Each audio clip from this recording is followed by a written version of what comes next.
Isa sa masarap na merienda na kadalasan kong binibili sa isang fast food chain ang tuna pie.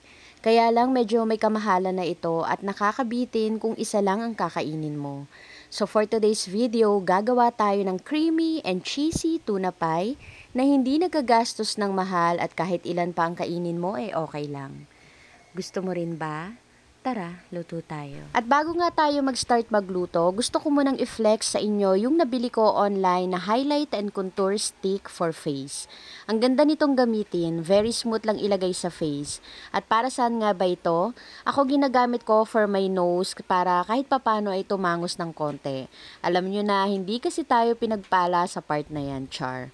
Sa shade naman, ito yung napili ko, W01. At kung bet nyo rin, ilalagay ko na lang yung link sa comment section kung saan ko po ito binili. At sa recipe natin ngayon, ito yung mga ingredients na kakailanganin. Tuna, kahit na anong brand po ay po pwede. Mga gulay, carrots, red bell pepper, at white onion. Gagamit din tayo dito ng itlog at breadcrumbs para sa pang-coat ng ating gagawing tuna pie. At bago natin gawin yung tuna filling, unahin na nating ihanda itong mga tinapay. Panipisin lang natin yan gamit yung rolling pin. Pwede rin naman po na gumamit kayo dito ng baso. Yung iba pala, pag gumagawa ng tuna pie, tinatanggal nila yung crust or yung gilid ng tinapay. Pero dito sa recipe natin ngayon, isasama na natin yan. Next nating ihahanda ay yung tuna. Tanggalin lang natin yung pinakasabaw ng tuna, pero wag nating itapon yan kasi masarap yan iulam sa kanin. After nyan, durugin lang natin ito at isalin sa isang mixing bowl. Ilagay na rin natin dito yung iba pang mga ingredients na kakailanganin.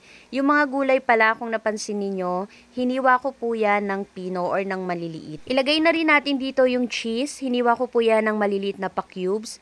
Then maglagay tayo ng mayonnaise. Sa pangpalasa, naglagay lang ako ng paminta, asin at brown sugar. After nating mailagay lahat ng mga ingredients, haluin lang natin ito hanggang sa makuha natin yung ganitong consistency.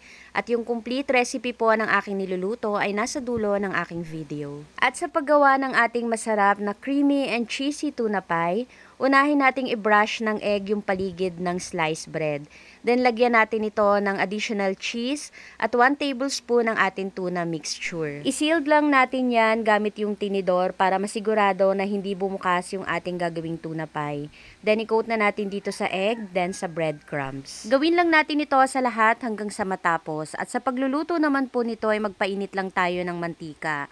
At prituhin lang natin ito hanggang sa mag-golden brown. At ganun lang kadali, meron na tayong masarap, creamy at cheesy na tuna pie. At sigurado mapaparami talaga ang kain mo dito. Gusto mo rin ba? Tara, kain tayo.